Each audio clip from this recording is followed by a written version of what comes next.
नमस्कार, मैं हूं नीलू। तो सीरिया में हालात दिन पर दिन खराब होते चले जा रहे हैं। इधर इजराइल लगातार सीरिया पर हमले कर रहा है, लेकिन अब एक बड़ी धमकी नेतन्याहू को जुलानी की तरफ से मिल गई है। और ये धमकी क्या है, बातचीत करने के लिए मयंक मेरे साथ जुड़ गए हैं। मयंक, जुलानी की धमकी नेतन्याहू को, और कहा यह जा रहा है कि आप जो कर रहे हैं सीरिया में वो ठीक नहीं है।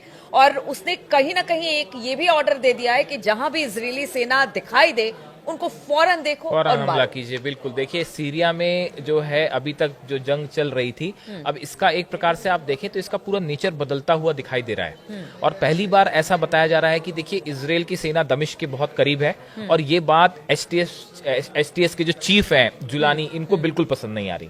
पहले भी इस बात की चर्चाएं थी कि क्या ये जुलानी वर्सेस इजराइल होने जा रहा है, अब ये हो चुका है। और बताया जा रहा है कि जुलानी ने, जैसे आपने चर्चा की कि सोशल मीडिया पे इसकी बड़ी चर्चाएं हैं, कि जुलानी ने बिना नेतन्याहू का नाम लिए बड़ा ऐलान कर दिया है। उन्होंने अपने, जुलानी के पास एक तो ये बात आपको समझनी होगी कि 80,000 लड़ाके हैं, और ये बड़ी संख्या है, बहुत बड़ी संख्या है हिजबुल्लाह की तरह ही। और दूसरी चीज, इन्होंने ये ऐलान कर दिया है कि जहां भी इजराइल के सैनिक दिखते हैं इन पे हमला किया जाए। ऐसी चर्चाएं हैं कि जुलानी की तरफ से, सोशल मीडिया पे कहा जा रहा है कि जुलानी की तरफ से अपने लड़ाकों को ये कहा गया है कि जहां भी इजराइल और नेतन्याहू की फोर्सेस दिखती हैं आप उनको निशाना बनाइए। इसके साथ ही जुलानी ने एक बात और कही है कि सीरिया पे, जुलानी का कहना ऐसा है कि सीरिया पे जब जब किसी ने कब्जा करने की कोशिश की है वो कभी सफल नहीं हो पाया, और उसने हमेशा मुंह की खाई है। अगर आप देखें तो एक हद तक ये बात सही भी है। सीरिया में जो है वो किसी का शासन बहुत लंबे समय तक टिक नहीं पाया, और अब जो जिस तरह से नेतन्याहू इस पूरे मौके का फायदा उठा के आगे बढ़ रहे थे, और जिस तरह से इजराइल की फोर्सेस अंदर तक पहुंच गई सीरिया में, ये बात अब जुलानी को रास नहीं आ रही है। और अब ये जो लड़ाई है ये इजराइल वर्सेस जुलानी होने जा रही है। ये कल भी हमने बात की थी कि जुलानी को लेकर अमेरिका भी नहीं चाहता कि वहां शासन जुलानी का हो, और कहीं भी ना तो अमेरिका के लिए ना ही इजराइल के लिए ये मुफीद है।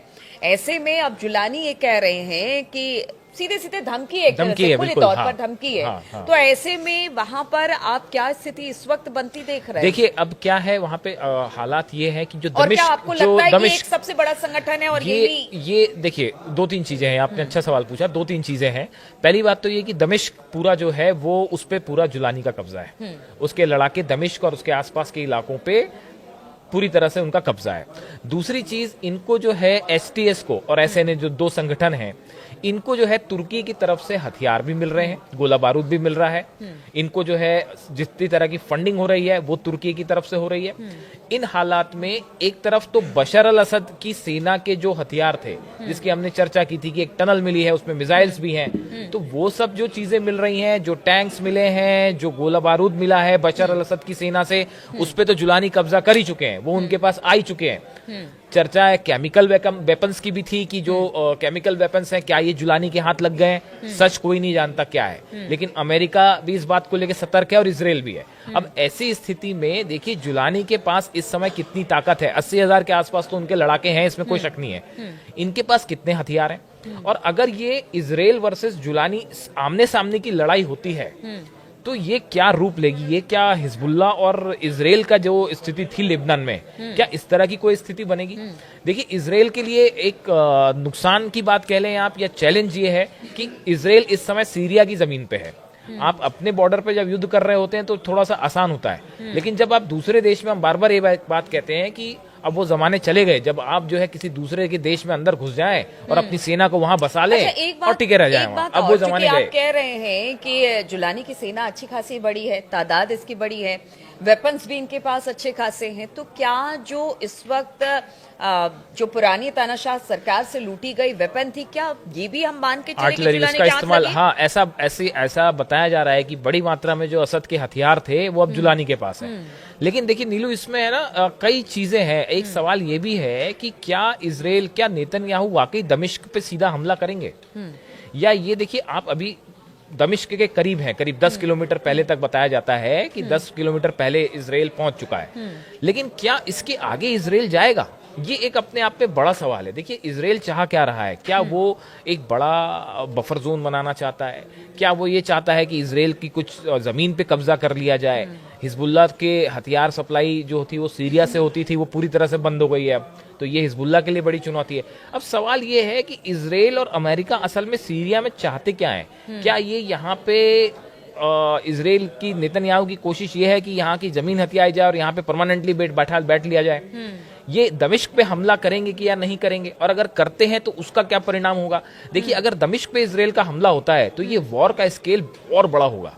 उसके बाद जो परिणाम होंगे वो बेहद घातक हो सकते हैं। अभी तक तो आप इसमें देखिए, एक बात और है मयंक, ये भी बताइए, जैसे ठीक है जुलानी की सेना हो गई और भी इस वक्त प्रॉक्सीज हो गए, संगठन हो गए, तो लगता नहीं है कि ठीक है इस वक्त तो एक एक करके लड़ाई हो रही है इजराइल के साथ या बाकी लोग, लेकिन जब अगर इजराइल डायरेक्ट तौर पर यहाँ पर घुसने की कोशिश करेगा तो क्या सारे संगठन एक देखिए ऐसा नहीं है, इस तरह की आशंका है क्या? इसमें क्या स्थिति है, सच्चाई है? देखिए इसमें स्थिति यह है कि एक एसडीए है, गुट कुर्दिश लोगों का जो है उसको अमेरिका सपोर्ट कर रहा है, एचटीएस और एसएनए को तुर्की सपोर्ट कर रहा है। मुश्किल ये देखिए, ये ऐसा लगता है कि सीरिया कई भागों में डिवाइड हो चुका है और हर एरिया में एक पर्टिकुलर संगठन जो है वो लीड बनाए हुए है। तो ये बड़ी अजीब सी स्थिति है जिसमें सीरिया कई हिस्सों में बंट गया है। अब ऐसी स्थिति में अगर नेतन्याहू दमिश्क पे हमला करते हैं या इजराइल की फोर्सेस और आगे बढ़ती हैं तो फिर ये युद्ध क्या रूप लेता है? क्या रूस का इसमें कुछ फिर से होगा? देखिए, रूस की सेना बताया जा रहा है कि सीरिया से हट गई है कई इलाकों से। क्या रूस इसमें फिर से इंटरफेयर करेगा? क्या ईरान फिर से इंटरफेयर करेगा?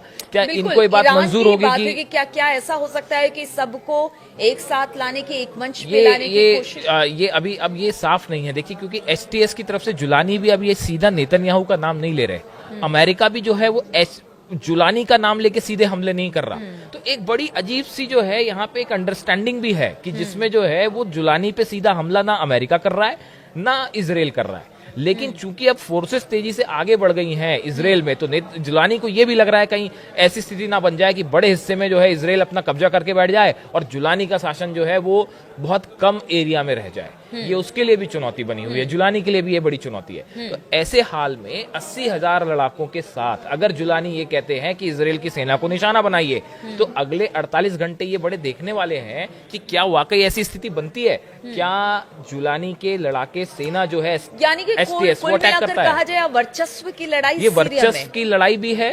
इजराइल की तरफ से ये अपनी सीमा बढ़ाने के लिए, जैसे कहते हैं ना, दूसरे देश की आपने जो है जमीन को कब्जे में ले लिया है, ये उसकी भी कोशिश है। इसकी भी इस तरह से चर्चा है, लोग उसको इस तरह से भी ले रहे हैं। लेकिन जो भी हालात हैं उसमें देखिए, सीरिया में जुलानी वर्सेस नेतन्याहू और इजराइल, ये जो है इस पूरे वॉर का नेचर बदल के रख देगा, जिसको लेके अगले कुछ 1-2 दिन में कुछ बड़ा हो सकता है। एक सवाल का जवाब और दीजिए। जब हम बात कर रहे थे, जब लेबनान की बात हो रही थी, हमास और हिजबुल्लाह की बात हो रही थी, तब कहा यह जा रहा था कि सीरिया के रास्ते ही जितने हथियार हैं वो बाकी जगहों पर जाते हैं। क्या इस लिहाज से भी सीरिया बहुत इंपॉर्टेंट हो जाता है? इजराइल की तरफ से बड़ी कोशिश ही ये हुई कि जो हिजबुल्लाह की हथियार सप्लाई चेन थी उसको रोक दिया गया।